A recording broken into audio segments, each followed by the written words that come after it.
Welcome to Brain Masterz. Today we are talking about what else but the coronavirus. It's the topic that's affecting everyone's lives these days, and day by day the world is changing thanks to the coronavirus. Businesses are closing and the schools are closing. Lots of people feel scared. People are buying toilet paper like it's the end of the world and toilet paper is going to take them to heaven. So I have no idea what the toilet paper has to do with the coronavirus, but that's actually is happening now. Yes, the coronavirus is a respiratory infection, respiratory virus. It is not a digestive problem. But I've seen some very interesting uses of all that toilet paper. Some people are turning it into fancy dresses. And they are very creative. Some people are now selling it at high prices, exchanging it for food. And then some people don't have the toilet papers and they say that, oh, this is why the toilet is connected to the bath. So it's hard to understand. I don't know why, yes. Very difficult to understand. But I've been going to the grocery store every day. It seems like I find my way to the grocery store and I buy something different. You are going to the grocery store every day? Every day I show up and I buy, because, I don't like getting lots of plastic bags. So I'll just go carry whatever I can and then the next day I'll get something else. Okay, so what did you buy today? Today I bought lots of protein cookies. Oh, so protein is good for fighting with the coronavirus? Well, I figure that, if I'm running low on food, at least I'll have a protein cookie once a day. Oh, okay, yes, that protein cookie is very good. So I went in there and I felt a little bit ashamed, but I got a whole box of them. There's a box and then they open it and, you're supposed to buy one at a time, but I just took the whole box. Okay, so you're buying the whole box of protein cookie. Does it fall under the category of panic buying? No, because I'm quite certain I will eat all of these cookies within a week or two. So the cutout is if you can consume everything in a week or two, then yeah, reasonably, if you are reasonably likely to normally eat all of that within a week or two, I think there's nothing to be ashamed of. Then you'll not make the cut. Not make the cut. And the other thing is, it's not like an essential life item. Oh. Like I'm not stealing it from the elderly. Oh. And they're not going to have a hard time because of it. But how about toilet paper? Well, I didn't buy any toilet paper. Oh, okay. So if you don't have toilet paper, then you'll have very hard time. Yeah, but the other good thing about these protein cookies is they tend to make you a little bit more More. Like they make things a little bit firmer. Firmer. So you don't need as much toilet paper if you're eating a lot of the protein. That's very logical. I heard somebody said that about something else. I don't know what it was, but they said, yeah, eat that and you won't need any toilet paper because it makes you constipated. Okay, so that's very helpful information for the viewers of Brain Masterz. So, how to reduce the usage of toilet paper? Be a person who thinks of the common good and adjust your digestive tract. And people say that we are living in the era of uncertainty and fear. This is true. So when things feel uncertain, then what happened?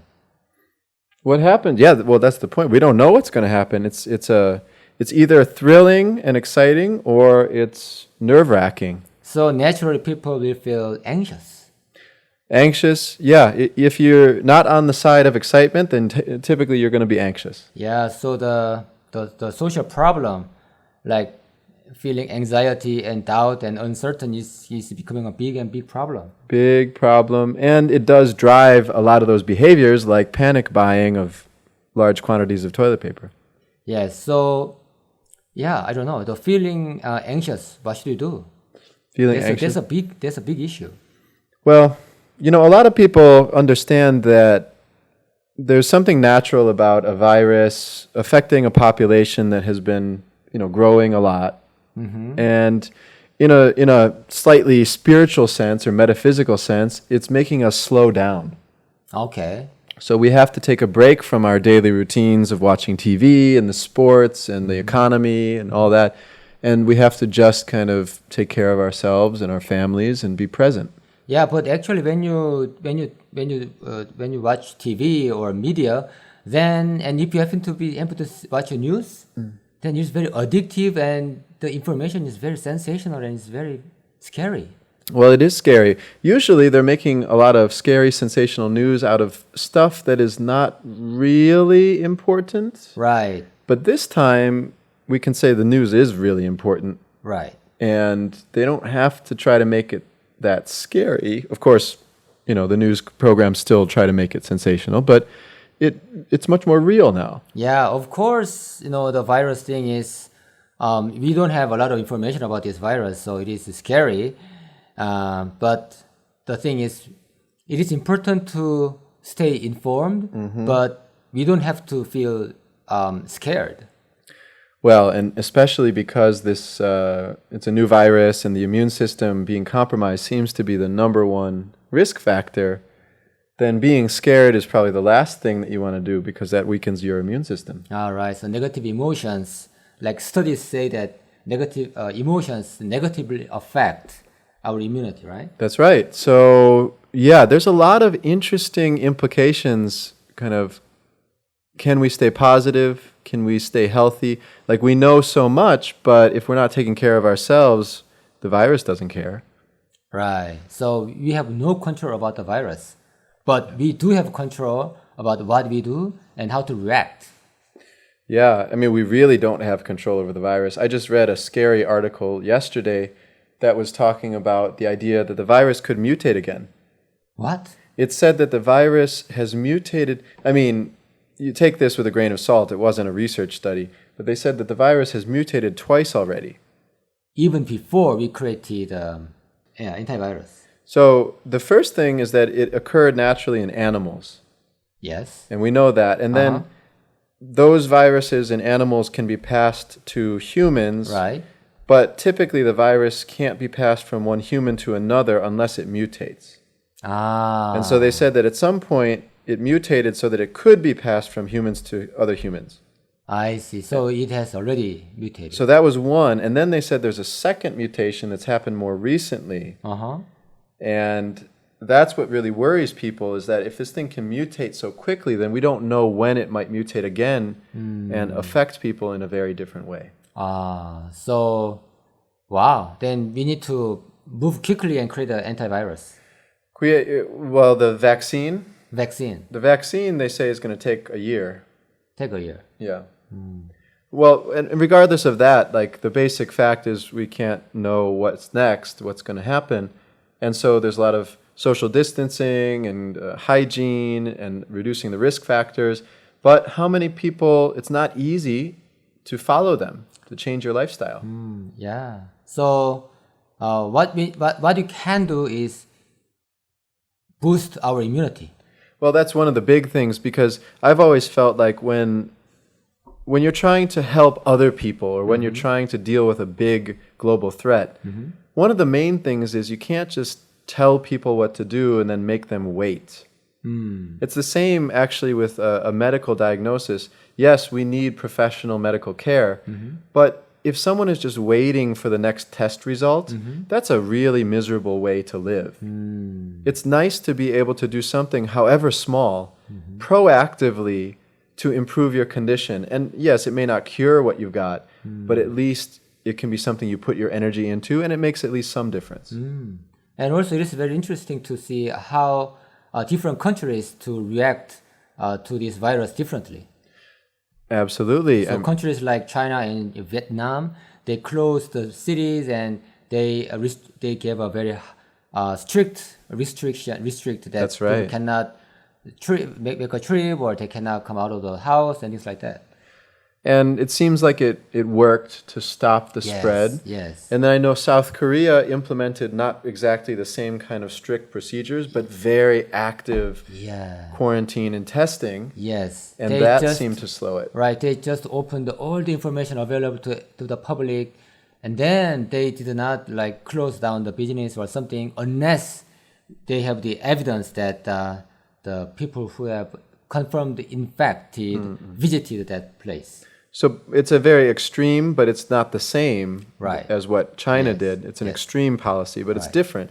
And Italy obviously has a very different situation, and The United States also is developing in a new way, a different situation. So we don't know. I think the bottom line is that each one of us needs to find the best way to stay healthy and to, maintain the right kind of behavior so that we're not risking too much for other people. Yeah, of course. So we need to keep finding good information from the CDC or WHO and from the government. But at the same time, we need to work hard. We need to take good care of our body to boost up our immunity.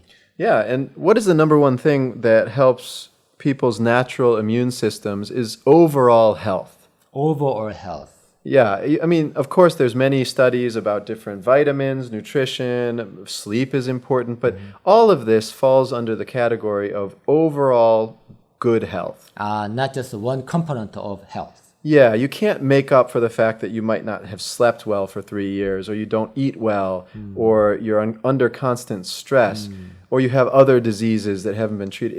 If those things are there, then just taking a vitamin is not going to fix that. Okay. So everything combined. Yeah, so I know it's sometimes hard in daily life to manage all those things, but now we've got a reason. We've got a reason, job schedules are changing, social schedules. We can really take the time to focus on our health. And also, it occurred to me that the modern society, in some sense, it is very highly advanced and very efficient, but from different point of view, it has a very fragile foundation. Well, and especially the economy, we can see how fragile it is. And people know this. The economy, the stock market, is built on investor confidence. It's all about emotions and confidence. Right. And when that gets shaken, the government, the Federal Reserve is doing all kinds of things to try to re-inspire confidence. But at the bottom line, it's very fragile. Yeah, very fragile, and also people are scared. Rightfully so. We don't know what's going to happen. Yeah. So in this time, it is very important to go to the basics and take care of our body and mind. That's right. So one of the things that I personally like to practice, and this works for some people and maybe not everybody, I like the practice of time-restricted eating. Oh, time-restricted eating. Yeah, I think it makes sense. I've always felt like eating and digestion is a lot of work for my internal organs. So it's not just like you eat, you get energy. Actually, it uses energy when you have to digest. Right. Use a lot of energy. So giving a break for at least 12 hours a day, so that would be like 8 p.m. to 8 a.m. Not eating anything between 8 p.m. and 8 a.m. It's not that hard, actually. That is why people say it is break. It's a fast, breakfast. Breaking your fast in the morning. You're breaking the fast. Now, some people take it further and they say they're not going to eat for 14 or 16 hours. Wow. So give your intestine full time for rest. Yeah, deep rest. So that would be like, 4 p.m. until 8 a.m.? Wow. So not eating, something like that. So that's a lot more intense. And some people even do it for like 18 or 20 hours a day, and they eat only in a 4 or 6 hour window each day. But of course they drink water. They drink water. I like to have some herbal tea or something. How about ice cream? Ice cream is typically a little rough on my digestive system. So if I'm doing time-restricted eating, it's better not to have ice cream. But the nice thing about time-restricted eating, ideally, for me, feels like you can eat a little more diverse foods, but it's just in that window, and then the rest of the time the system can recover. Yes. There are lots of different kinds of healthy diet, but whatever you do, when you do, then you will know that you put your sincere devotion to your body. That's very true. With any diet that I've practiced in the past, it's the willpower that it takes to stick to that diet is actually one of the best benefits. It's like a muscle, strengthening that willpower. Then actually the willpower is more available in other areas of life too. Right, that is expression of loving yourself. Yeah. So it can be anything. It doesn't have to be a super hard diet or routine. Right. But if it takes willpower and if you're sincere about it, then you may feel a lot of energy after choosing it. And also people care about what to eat, but how you eat when you eat is very important too. Oh, definitely. Yeah. So some people they watch TV a lot and eat. Wow. Then what's the mind doing at that time? Yeah, so some people say that when you eat, eat, Just eat. just eat. Don't do something else. Yeah, Yeah, I guess I'm guilty. A lot of times I'll be watching something or doing something else. because eating is a big work, big event for your stomach. And your brain, your nervous system needs to really be on board. Like, this is time to rest and digest. Right.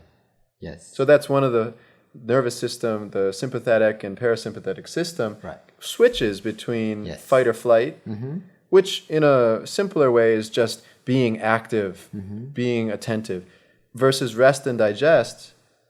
And if we're not in that mode when we're eating, then our internal organs are not going to work as well. Right.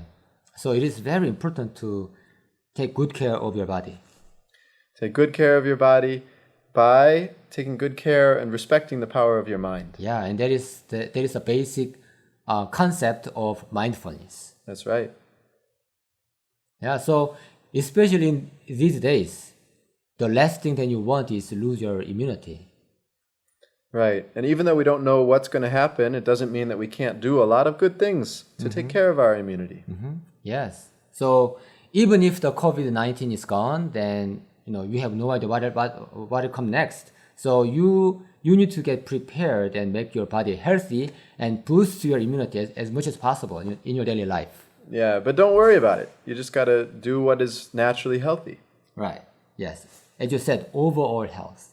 And one of the big things about overall health and knowing what is good for you, because you might be a little different from somebody else, is being able to sense your body. Sense your body. Being able to pay attention to how you actually feel after eating something different. Sense your feeling. Yeah. If you're emotionally eating, then it may be hard not to eat that sweet cookie. Oh. But emotionally, it may feel hard, but actually your body feels better if you don't eat it. But you have to be able to sense that your body feels better. Otherwise, it's hard to know that it's worth it. How about those sweet and then the jelly thing like ice cream? Very cold. Oh, the cold jelly ice cream, yeah. Well, you got to feel what happens. Maybe it was tasty. Maybe you got some thrill. Of course, it makes my mouth watery. Yeah, right? Oh, I'm thinking about it right now. But afterwards, your stomach hurts. Yeah. So it's important to feel that and not just to immediately be thinking of something else and not notice. Right. Yes. So you need to be aware that who is hungry? Is it your emotions or is it your body? Oh, who? Yeah. Who feels the hunger? Yeah. Does my stomach actually want to eat that, or does my brain just Your have emotions. some desire? Yeah. Yeah. Wow. Deep questions. Yes. So you can meditate about that. And also, you need to increase your body temperature. That's right. When in doubt, move. Yes. Just move. Yeah. Especially when you don't have to. Like, taking a rest is great, but then at least once a day, you got to really move your body and warm up your body temperature because that stimulates a natural release of hormones. How about running or walking? Or just doing some squats or doing some leg lifts, even in a chair. How about the push-ups? Push-ups, sit-ups, toe tapping.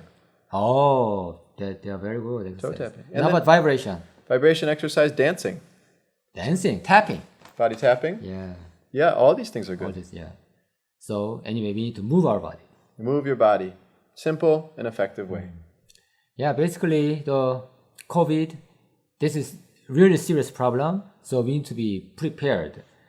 But we need to do what we can do with a positive mindset. Yeah, that's something we can always control no matter what else is going on. And it makes a difference. Studies are coming out these days that say that a positive mindset actually changes the way you live. Yes. And also when you have a bright mind, then it will Bright mind. affect positively for your immunity. Get bright. Get bright. Just do it. Get Yeah. bright. And then smile more. Yeah. Why? Just because it works. Yeah. And then you don't have to pay tax for smiling. You don't have to pay tax yet. Yes. Hopefully. Yeah. Hopefully. We'll see what happens. Who knows? Who knows? But you know what? As long as you've got your mind, as long as you've got your body, then you've got some great resources to continue to live a great life. Yes, and then nothing can take you, nothing can take your smile from your face. And you can share a lot of good things with other people. Yes. You know, good conversations, good encouragement, good messages, your art, your dreams. You can share all these things. Yeah, good thoughts and good prayer, regardless of your religions, and and then kind behavior. And how about with the downturn in the economy and people not being at work every day? Yeah, it's a lot of stress. It's tough. We don't know what's going to happen. But also, they say that the pollution has been reduced a lot. That's the positive side. The pollution is way down in a lot of these places where people are having to take time off. The economy maybe down a little bit, but the earth is happy. I mean, you can't deny that there's less pollution. Oh, okay. So this is something, we need a break. Yep, and the earth needs a break too. The earth needs a break, and it's getting a break. Yeah. So we'll see. We'll see what happens. Maybe this is the perfect time to enjoy nature, especially as things start to quiet down. Then we can get outside. We can really enjoy nature more. And then you can appreciate the beauty of the nature, and also you can reflect yourself about your past and also plan for your future. Yeah, it's a great time to meditate. Yes. As long as you can get out of that anxious mode, then it's a great time to meditate. Yes. So in this time of the uncertainty and fear, let's choose positivity. Let's do it. And get bright. Get bright. Just do it. Sorry, is that copyrighted? No. All right, just do it. Get bright. Let's do it. All right. Take care, everybody. Thank you so much. See you next time. Brain Masterz.